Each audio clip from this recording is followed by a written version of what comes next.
Hello friends, welcome back to the 13th lecture of functional analysis. और आज हम non linear space define करने वाले हैं। ठीक है, ओके। तो सबसे पहले डेफिनेशन लिख लेते हैं। ठीक, और ये सारी डेफिनेशन आप एज इट इज़ अपने एग्जाम में कॉपी पेस्ट कर सकते हो, क्योंकि मैं वहीं से उठा रहा हूँ, स्टैंडर्ड बुक से उठा रहा हूँ, जो 3 बुक्स मैंने रेफर की थी वहीं से। Non linear space,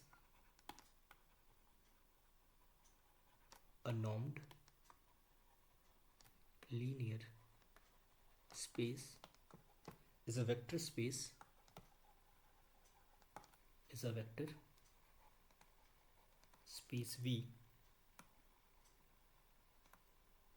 endowed with a norm। हमें पता है नॉर्म क्या होता है। ठीक है, द मेट्रिक टोपोलॉजी, ये भी वीडियो लेक्चर ऑलरेडी बना रखा है कि what do we mean by metric topology. The metric topology induced by the norm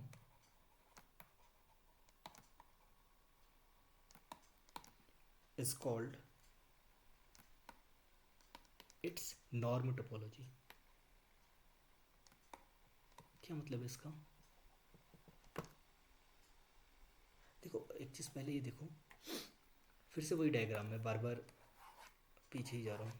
ये टोपोलॉजिकल स्पेस है, ये वेक्टर स्पेस है, और ये एरिया टोपोलॉजिकल वेक्टर स्पेसिस का है। और हमने टोपोलॉजिकल वेक्टर स्पेसिस बहुत गंदी सी डेफिनेशन बनाई, और उस पर हमने कहा कि टोपोलॉजिकल वेक्टर स्पेस बनाने के लिए आपको एक वेक्टर स्पेस चाहिए। ठीक, और उस वेक्टर स्पेस पे अब दो ऑपरेशन जो होते हैं आपके, ये और ये, जिसको हमने एफ और जी का नाम दिया था। ठीक है, ओवर सम फील्ड के। ठीक है, दो चीज़ें होनी चाहिए। पहला कि जो यहाँ पे टोपोलॉजी जनरेट होनी है वो हाउसडॉर्फ होनी चाहिए, हाउसडॉर्फ टोपोलॉजी होगी, क्योंकि टोपोलॉजिकल स्पेस है ना, ये इस एरिया में टोपोलॉजिकल स्पेस भी तो आ रहा है, यानी कि टोपोलॉजी भी होगी कोई, और जो टोपोलॉजी होगी वो हाउसडॉर्फ होनी चाहिए, यानी कि दो डिस्टिंक्ट पॉइंट्स हो तो सेपरेट जो है नेबरहुड्स बननी चाहिए। सेपरेट मतलब डिसजॉइंट। ठीक है, दूसरा जो एफ और जी हो ये दोनों के दोनों कॉन्टिन्यूस होने चाहिए, बस ये दो खासियत होनी चाहिए। ठीक है, लेकिन अभी वाली डेफिनेशन, और क्योंकि जो नॉन लीनियर स्पेस की डेफिनेशन हमने लिखी है वो यहाँ पे कहीं पे होता है नॉन लीनियर स्पेस, उसकी सिंपल सी डेफिनेशन है क्या कि नॉन लीनियर स्पेस क्या है, it is a vector space. V एक वेक्टर स्पेस उठाओ, ठीक है, उस पर एक नॉर्म डिफाइन कर दो बस, यानी कि एक वेक्टर स्पेस वी उठाओ और उस पर एक नॉर्म उठा लो, तो यही एक नॉन लीनियर स्पेस है। तो इसका मतलब ये हाउसडॉर्फ टोपोलॉजी ये सब ये कहाँ गया?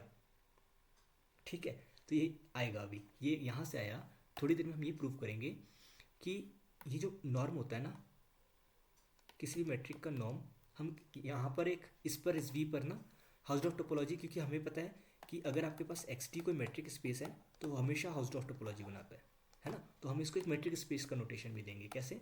इस वी पर हम एक मैट्रिक डिफाइन करने वाले हैं कि किसी भी दो वेक्टर एक्स और वाई के बीच की डिस्टेंस जो होगी, पहले उन दोनों वेक्टर, क्योंकि दोनों एलिमेंट्स वेक्टर स्पेस के हैं, सब्ट्रैक्शन भी वैलिड है, उनका नॉर्म ले लो। ये हमेशा एक क्योंकि नॉर्म तो हर एक वेक्टर का डिफाइन होगा, तो x minus y is again an element of V, तो डी हमेशा डिफाइन हो जाएगा। तो ये क्या करेगा कि वी डी को एक मैट्रिक स्पेस बना देगा, और जैसे मैट्रिक स्पेस बनेगा, हर एक मैट्रिक स्पेस क्या होता है? हाउसडॉर्फ टोपोलॉजी। तो हाउसडॉर्फ टोपोलॉजी बन गई। अब दूसरा हमें क्या दिखाना है? एफ और जी कॉन्टिन्यूस है ना। एफ और जी मतलब जो वेक्टर एडिशन और स्केलर मल्टीप्लिकेशन है, वो इसके नेक्स्ट का एक्सरसाइज है, जहाँ पे हम एफ को भी कॉन्टिन्यूस दिखाएंगे और जी को भी कॉन्टिन्यूस दिखाएंगे, प्रूव करेंगे। ठीक है, तो ये मतलब ऑलरेडी इस पर है, अवेलेबल है। ठीक है, तो सिर्फ इतना दिखा देना कि इस पर एक नॉर्म हो जाए, उतना ही काफ़ी है। Is it clear? ठीक है, आई गेस ये क्लियर हो गया आइडिया। ओके, इसको इरेज कर देते हैं, अब आगे बढ़ते हैं।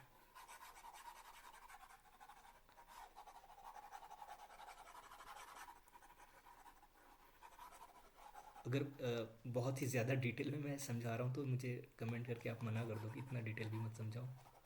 ठीक है, आप आगे बढ़ सकते हो स्टैंडर्ड डेफिनेशन से। और आई गेस इस वीडियो को यहीं तक एंड करें क्या,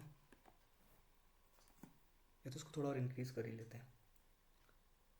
नहीं, इसको यहीं तक एंड करते हैं। ठीक है, फिर एक दूसरे अगले वाले वीडियो में हम ये दिखाएंगे कि यही वाला जो हमने अभी डिस्कशन किया, पहला एक्सरसाइज हमारा यही होगा, एक्सरसाइज नंबर 1 कि अगर कोई नॉर्म है ना, अच्छा इसको नोटेशन से भी दिखा दो, इसको आगे कंटिन्यू करो। एंड अगर ये सारी चीज़ें हो रही है विद सम नॉर्म, नोट करके लिख लो एक,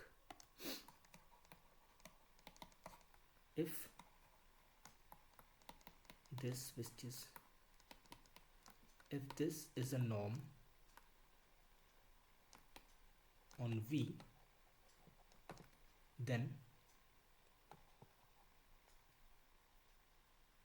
the notation for a normed linear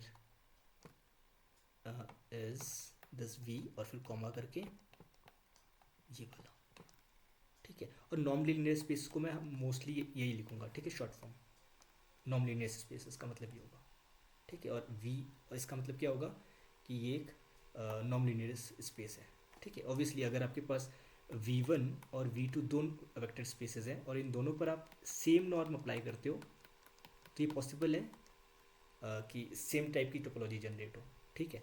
मतलब इसको वैसे तो आप डिफरेंट कंसीडर करोगे। सिमिलरली अगर आपके पास ये V1 एक ही वेक्टर स्पेस था, उस पर आप पहली नॉर्म ये डिफाइन करते हो, पहला फंक्शन ये, और इसी V1 पर आप एक दूसरा डिफाइन करते हो ये, तो ये दोनों भी सेपरेट माने जाएंगे, ठीक है, दोनों सेम नहीं है। सिमिलरली ये दोनों भी सेम नहीं है, मतलब कोई भी एक अगर चेंज हो गया तो पूरा ऑर्डर्ड पेयर चेंज डिफरेंट माना जाएगा, कंसिडर किया जाएगा, ठीक है। इसको भी पेंट करते हैं, बाकी अगले लेक्चर में देखते हैं।